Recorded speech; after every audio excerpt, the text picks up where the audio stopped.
Hello everyone, welcome back to needle and craft.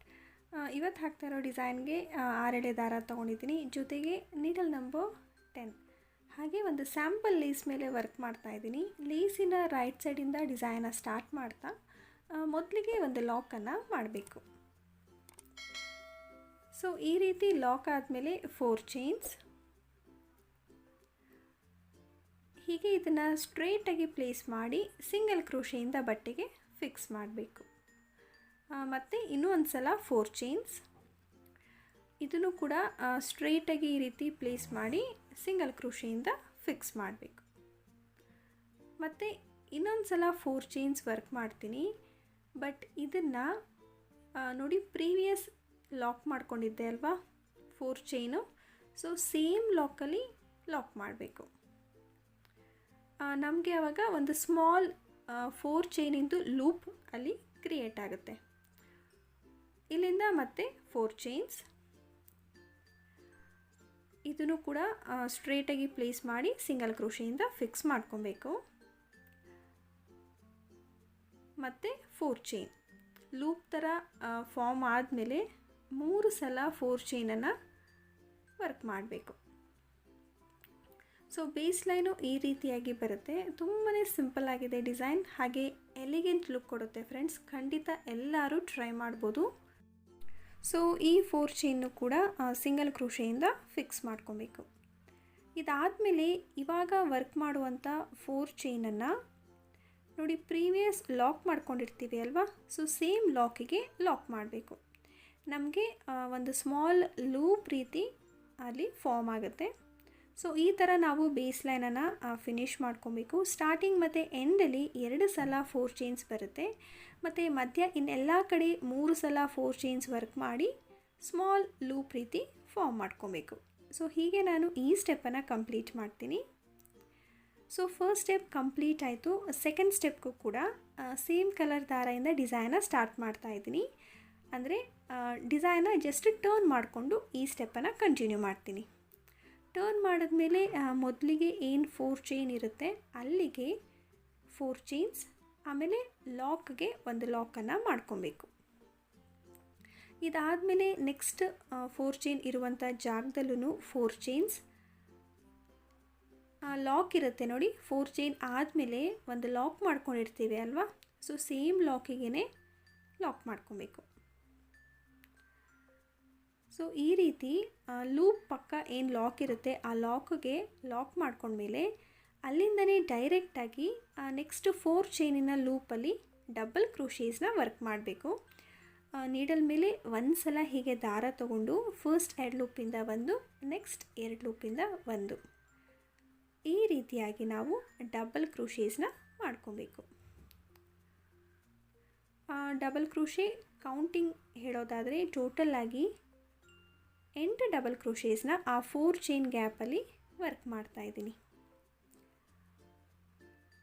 So design ತುಂಬಾ ಡಿಫ್ರೆಂಟಾಗಿ ಬರುತ್ತೆ, ಹಾಗೆ ಡಬಲ್ ಆರ್ಚ್ ಬರುತ್ತೆ ಫ್ರೆಂಡ್ಸ್. ಸೊ ತುಂಬ ಯುನೀಕ್ ಆಗಿರುವಂಥ ಡಿಸೈನು.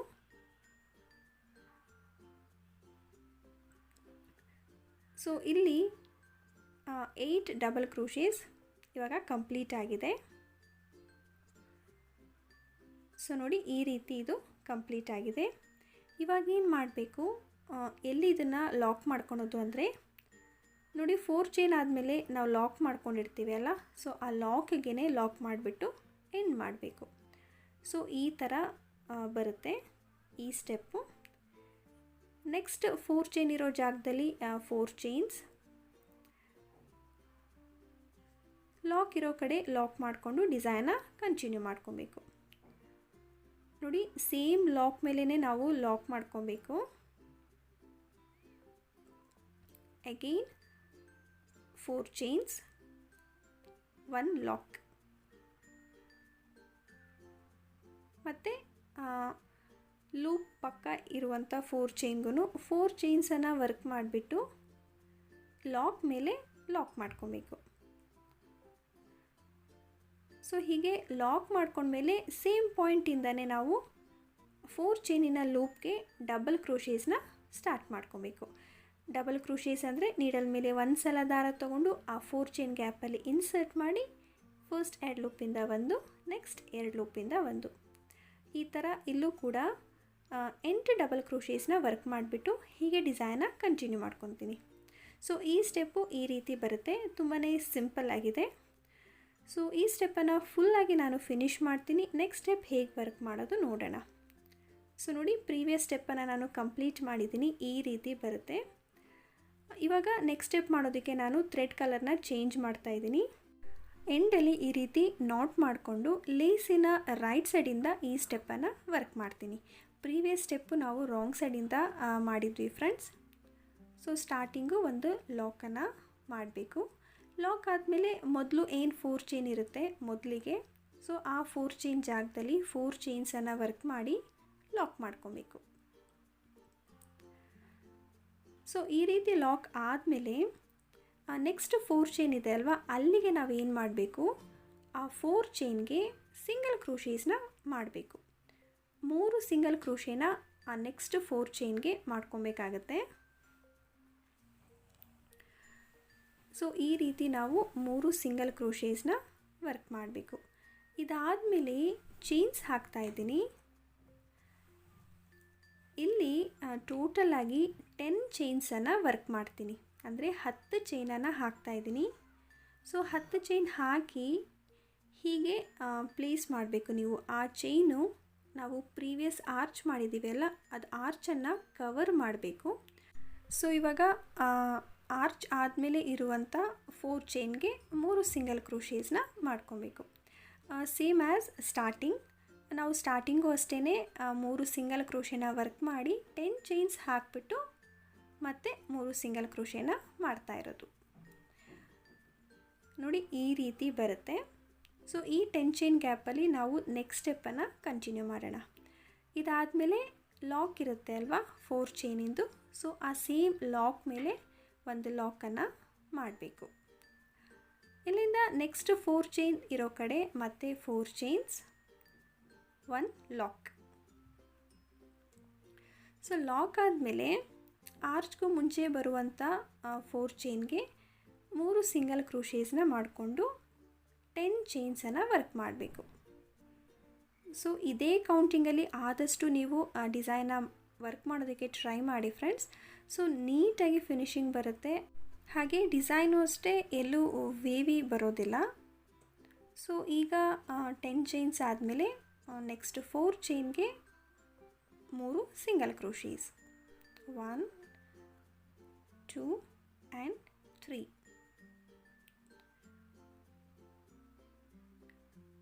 ಇದಾದಮೇಲೆ ಲಾಕ್ ಇರೋ ಜಾಗದಲ್ಲಿ ಲಾಕ್ ಮಾಡಿಕೊಂಡು ಈ ಸ್ಟೆಪ್ಪನ್ನು ಈ ರೀತಿಯಾಗಿ ನಾವು ಫಿನಿಷ್ ಮಾಡ್ಕೊಬೇಕು. ಸಖತ್ ಈಸಿಯಾಗಿದೆ ಅಲ್ವಾ. ಸೊ ನಾನು ಈ ಸ್ಟೆಪ್ ಫುಲ್ಲು ಕಂಪ್ಲೀಟ್ ಮಾಡ್ತೀನಿ. ಸೊ ಇದು ಲಾಸ್ಟ್ ಸ್ಟೆಪ್ ಆಗಿರುತ್ತೆ. ಅಗೇನ್ ನಾನು ಸೇಮ್ ಕಲರ್ ದಾರದಿಂದ ಡಿಸೈನ ಸ್ಟಾರ್ಟ್ ಮಾಡ್ತೀನಿ. ಎಂಡಲ್ಲಿ ದಾರನ ಟ್ರಿಮ್ ಮಾಡ್ಕೊಂಬಿಟ್ಟು ಮತ್ತು ಫಸ್ಟ್ ಪಾಯಿಂಟಿಂದನೇ ಡಿಸೈನ ಲೇಸಿನ ರೈಟ್ ಸೈಡಿಂದ ಸ್ಟಾರ್ಟ್ ಮಾಡ್ತಾಯಿದ್ದೀನಿ.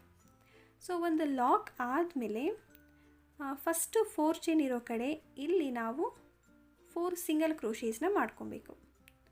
ಸೊ ಈ ಲಾಸ್ಟ್ ಸ್ಟೆಪ್ಪಲ್ಲಿ ನಾನು 4 ಚೈನ್ ಜಾಗದಲ್ಲಿ ಸಿಂಗಲ್ ಕ್ರೋಶೇಸ್ನ ಮಾಡ್ತಾಯಿದ್ದೀನಿ. ಯಾಕೆ ಅಂದರೆ ಆ ಚೈನ್ಸ್ ಎಲ್ಲ ಸ್ಟಿಫಾಗಿರಲಿ ಅಂತ, ಹಾಗೆ ನೋಡೋದಕ್ಕೂ ತುಂಬಾ ನೀಟಾಗಿ ಕಾಣಿಸುತ್ತೆ. ಈಗ ಲಾಕ್ ಇರೋ ಕಡೆ ಮತ್ತೆ ಲಾಕನ್ನು ಮಾಡಬೇಕು.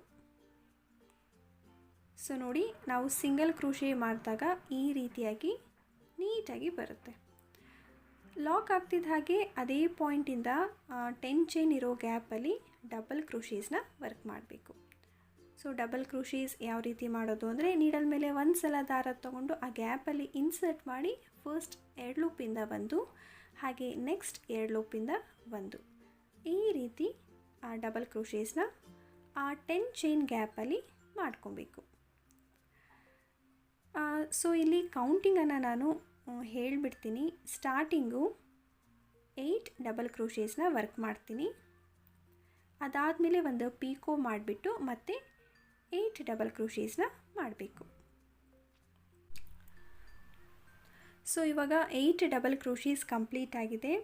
ಇಲ್ಲಿ ಒಂದು ಪೀಕೋ ಮಾಡ್ತಾಯಿದ್ದೀನಿ, ಅದಕ್ಕೋಸ್ಕರ 3 ಚೈನ್ಸ್ ಹಾಕಿ ಈ ಲಾಸ್ಟ್ ಡಬಲ್ ಕ್ರೋಶೆ ಮೇಲೆ ಥ್ರೆಡ್ ಕಾಣಿಸ್ತಾ ಇದೆ ಅಲ್ವಾ, ನೋಡಿ ಆ 2 ಥ್ರೆಡ್ ಕೆಳಗಡೆಯಿಂದ ನೀಡಲ್ನ ಪಾಸ್ ಮಾಡಿಬಿಟ್ಟು ಒಂದು ಲಾಕನ್ನು ಮಾಡಬೇಕು. ಆವಾಗ ಅಲ್ಲಿ ಪಿಕೋ ಸ್ಟಿಚ್ ಫಾರ್ಮ್ ಆಗುತ್ತೆ. ಪಿಕೋ ಆದಮೇಲೆ ಇನ್ನು ಹಾಫ್ ಸೈಡ್ ಕೂಡ 8 ಡಬಲ್ ಕ್ರೋಶೇಸ್ನ ಮಾಡ್ಕೊಬೇಕು. ಸೊ ಈ ಡಿಸೈನ ನಾನು ವಿತೌಟ್ ಬೀಡ್ಸ್ ವರ್ಕ್ ಮಾಡ್ತಾಯಿದ್ದೀನಿ. ಬಟ್ ಸ್ಟಿಲ್ ಡಿಸೈನ್ ತುಂಬಾ ಎಲಿಗೆಂಟಾಗಿ ಕಾಣಿಸುತ್ತೆ ಫ್ರೆಂಡ್ಸ್. ಬೀಡ್ಸ್ ಬೇಕು ಅಂದರೂ ಖಂಡಿತ ಈ ಲಾಸ್ಟ್ ಸ್ಟೆಪ್ಪಲ್ಲಿ ನೀವು ಡಬಲ್ ಕ್ರೋಶೀಸ್ ವರ್ಕ್ ಮಾಡಬೇಕಾದ್ರೆ ಬೀಡ್ಸನ್ನು ಆ್ಯಡ್ ಮಾಡಿಕೊಂಡು ವರ್ಕ್ ಮಾಡ್ಬೋದು. ಆ ರೀತಿ ಕೂಡ ತುಂಬಾ ಚೆನ್ನಾಗಿ ಕಾಣಿಸುತ್ತೆ, ಸಖತ್ ಗ್ರ್ಯಾಂಡಾಗೂ ಕಾಣಿಸುತ್ತೆ. ಸೊ ಇಲ್ಲಿ ಡಬಲ್ ಕ್ರೋಶೀಸ್ ಬದಲು ಇವನ್ ನೀವು ಟ್ರಿಪಲ್ ಕ್ರೋಶೆಟಿಂದ ಕೂಡ ಈ ಸ್ಟೆಪ್ಪನ್ನು ಟ್ರೈ ಮಾಡ್ಬೋದು. ಆರ್ಚು ಸ್ವಲ್ಪ ದೊಡ್ಡದಾಗಿ ಬೇಕು ಅಂತ ಹೇಳೋರು ಟ್ರಿಪಲ್ ಕ್ರೋಶೀಸ್ನ ವರ್ಕ್ ಮಾಡ್ಕೊಳ್ಳಿ. ಸೊ ಇವಾಗ ಟೋಟಲಾಗಿ 16 ಡಬಲ್ ಕ್ರೋಶೀಸ್ ಕಂಪ್ಲೀಟ್ ಆಗಿದೆ. ನೋಡ್ತಾ ಇರ್ಬೋದು ಆರ್ಚು ಎಷ್ಟು ಕ್ಯೂಟಾಗಿ ಬಂದಿದೆ. ನೆಕ್ಸ್ಟ್ 4 ಚೈನ್ ಲಾಕ್ ಇರೋ ಕಡೆ ಲಾಕನ್ನು ಮಾಡಬೇಕು. ಸೊ ಲಾಕ್ ಮಾಡಿಕೊಂಡು ಆರ್ಚನ್ನು ಎಂಡ್ ಮಾಡಬೇಕು. ಸೊ ಡಬಲ್ ಆರ್ಚ್ ನನಗೆಲ್ಲೋ ಒಂದು ರೀತಿ ಈ ಡಿಸೈನು ಡಿಫ್ರೆಂಟ್ ಆಗಿದೆ ಅಂತ ಅನ್ನಿಸ್ತು. ನಿಮಗೆಲ್ಲ ಹೇಗೆ ಅನ್ನಿಸ್ತು ಅಂತ ಕಾಮೆಂಟ್ ಮಾಡಿ. ನೆಕ್ಸ್ಟ್ ಇವಾಗ 4 ಚೈನ್ ಇರೋ ಕಡೆ 4 ಸಿಂಗಲ್ ಕ್ರೋಶೇಸ್ನ ಮಾಡಬೇಕು. ಸ್ಟಾರ್ಟಿಂಗಲ್ಲಿ ಇದೇ ಥರ ಮಾಡ್ಕೊಂಡ್ವಿ. ಸೊ ಇಲ್ಲೂ ಕೂಡ 4 ಸಿಂಗಲ್ ಕ್ರೋಶೇಸ್. ಇದಾದಮೇಲೆ ಲಾಕ್ ಇರೋ ಕಡೆ ಲಾಕನ್ನು ಮಾಡಬೇಕು. ಸೊ ಲಾಕ್ ಆಗ್ತಿದ್ದ ಹಾಗೆ ನೆಕ್ಸ್ಟ್ 10 ಚೈನ್ ಇರೋ ಗ್ಯಾಪಲ್ಲಿ ಡಬಲ್ ಕ್ರೋಶೇಸ್ನ ವರ್ಕ್ ಮಾಡಬೇಕು. ಇಲ್ಲೂ ಅಷ್ಟೇ 8 ಡಬಲ್ ಕ್ರೋಶೀಸ್, 1 ಪಿಕೋ ಆ್ಯಂಡ್ 8 ಡಬಲ್ ಕ್ರೋಶೀಸ್ ಈ ಥರ ಆರ್ಚ್ನ ಫಿನಿಷ್ ಮಾಡ್ಕೊಬೇಕು. ಸೊ ನಾನು ಹೀಗೆ ಈ ಸ್ಟೆಪ್ಪನ್ನು ಫುಲ್ಲಾಗಿ ಕಂಪ್ಲೀಟ್ ಮಾಡ್ತೀನಿ. ಇಲ್ಲಿ ಏನು ಪಿಕೋ ಇದೆ ಅಲ್ವಾ, ಪಿಕೋ ಬೇಡ ಅನ್ನೋರು ಜಸ್ಟ್ ಒಂದು ಬೀಡನ್ನು ರಿಪ್ಲೇಸ್ ಮಾಡ್ಬೋದು. ಈಗ ಆರ್ಚ್ ಫುಲ್ಲು ಕಂಪ್ಲೀಟ್ ಆದಮೇಲೆ ಈ ರೀತಿ ಡಿಸೈನ್ ಕಾಣಿಸ್ತಾ ಇದೆ ಫ್ರೆಂಡ್ಸ್. ನಾನು ಆಲ್ರೆಡಿ ಮೆನ್ಷನ್ ಮಾಡಿದಾಗೆ ಪಿಕೋ ಬದಲು ಒಂದು ಬೀಡನ್ನು ನೀವು ರಿಪ್ಲೇಸ್ ಮಾಡಿಕೊಂಡು ಡಿಸೈನ ಕಂಟಿನ್ಯೂ ಮಾಡ್ಕೊಬೋದು. ಸೊ ಇಲ್ಲಿ ಕೌಂಟಿಂಗ್ಸನ್ನು ಇನ್ನೊಂದು ಸಲ ಹೇಳ್ತೀನಿ. ಬೇಸ್ ಲೈನಲ್ಲಿ ನಾವು ಲೂಪ್ ರೀತಿ ಮಾಡ್ಕೊಳೋದಕ್ಕೆ 4 ಚೈನ್ಸನ್ನು ಹಾಕಿದ್ದೆ. ಸೊ 4 ಡಬಲ್ ಆದರೆ 8 ಆಗುತ್ತೆ. ಅದಕ್ಕೋಸ್ಕರ ನೆಕ್ಸ್ಟ್ ಸ್ಟೆಪ್ಪಲ್ಲಿ 8 ಡಬಲ್ ಕ್ರೋಶೇಸ್ನ ಮಾಡಿದ್ದೀನಿ. ಈಗ 8 ಡಬಲ್ ಮಾಡಿದಾಗ 16 ಆಗುತ್ತೆ. ಸೊ ಲಾಸ್ಟ್ ಸ್ಟೆಪ್ಪಲ್ಲಿ 16 ಡಬಲ್ ಕ್ರೋಶೇಸ್ನ ಮಾಡಿದ್ದೀನಿ. ಸೊ ನಾನು ಈ ರೀತಿಯಾಗಿ ಕ್ಯಾಲ್ಕುಲೇಟ್ ಮಾಡಿಬಿಟ್ಟು ಆರ್ಚನ್ನು ಈ ಡಿಸೈನಲ್ಲಿ ವರ್ಕ್ ಮಾಡಿದ್ದೀನಿ. ಸೊ ತುಂಬಾ ಪರ್ಫೆಕ್ಟಾಗಿ ಆರ್ಚ್ ಬಂದಿದೆ. ಎಲ್ಲೂ ಕೂಡ ವೇವಿ ಅನ್ನೋದಿಲ್ಲ, ಸಖತ್ ನೀಟ್ ಫಿನಿಶಿಂಗ್ ಬಂದಿದೆ. ಸೊ ಇಲ್ಲಿ ನೀವು ಕುಚ್ಚು ಕೂಡ ಟೈ ಮಾಡ್ಬೋದು. ಎಲ್ಲಿ ಅಂತ ಹೇಳಿದ್ರೆ ಕೆಳಗಡೆ ಈ ಲಾಸ್ಟ್ ಸಿಂಗಲ್ ಕ್ರೋಶೀಸ್ ಮಾಡಿದ್ದೀನಿ ಅಲ್ವಾ, ಅಲ್ಲಿ ಕುಚ್ಚನ್ನು ನೀವು ಟ್ರೈ ಮಾಡ್ಬೋದು. ಕುಚ್ಚು ಬೇಡ ಅನ್ನೋರು ಹಾಗೆ ಕೂಡ ಡಿಸೈನ ಬಿಟ್ಟು ತುಂಬಾ ಚೆನ್ನಾಗಿ ಕಾಣಿಸುತ್ತೆ. ಸೊ ನಾನು ಕುಚ್ಚು ಕಟ್ತೀನಿ. ನೋಡಿ, ಕುಚ್ಚು ಕಟ್ಟಿದ್ಮೇಲೆ ಫೈನಲ್ ಆಗಿ ಡಿಸೈನು ಈ ರೀತಿ ಕಾಣಿಸ್ತಾ ಇದೆ. ಕುಚ್ಚು ಕಟ್ಕೊಳೋದಕ್ಕೆ 140 ಸ್ಟ್ರ್ಯಾಂಡ್ಸ್ ಆಫ್ ಸಿಲ್ಕ್ ಥ್ರೆಡ್ ತೊಗೊಂಡು ಕಟ್ಟಿರೋದು. ಒನ್ಸ್ ಅದು ಡಬಲ್ ಆದಾಗ 280 ಸ್ಟ್ರ್ಯಾಂಡ್ಸ್ ಆಗುತ್ತೆ. ಈ ಹೊಸ ಡಿಸೈನ್ ಇಷ್ಟ ಆಗಿದರೆ ಖಂಡಿತ ಲೈಕ್ ಮಾಡೋದನ್ನು ಮರಿಬೇಡಿ, ಜೊತೆಗೆ ಶೇರ್ ಮಾಡಿ. ಹೊಸಬ್ರು ಯಾರಾದರೂ ಇನ್ನೂ ಸಬ್ಸ್ಕ್ರೈಬ್ ಆಗಿಲ್ಲ ಅಂದರೆ ಈಗಲೇ ಸಬ್ಸ್ಕ್ರೈಬ್ ಮಾಡಿಕೊಂಡು ಪಕ್ಕದಲ್ಲಿರೋ ಬೆಲ್ ಐಕಾನನ್ನು ಕ್ಲಿಕ್ ಮಾಡಿ ಆಲ್ ಆಪ್ಷನ್ಸ್ನ ಸೆಲೆಕ್ಟ್ ಮಾಡ್ಕೊಳ್ಳಿ. ನೆಕ್ಸ್ಟ್ ಇನ್ನು ಇಂಟ್ರೆಸ್ಟಿಂಗ್ ಆಗಿರೋ ಹೊಸ ವೀಡಿಯೋ ಜೊತೆ ಸಿಗ್ತೀನಿ. See you soon. Until then, take care. Bye bye.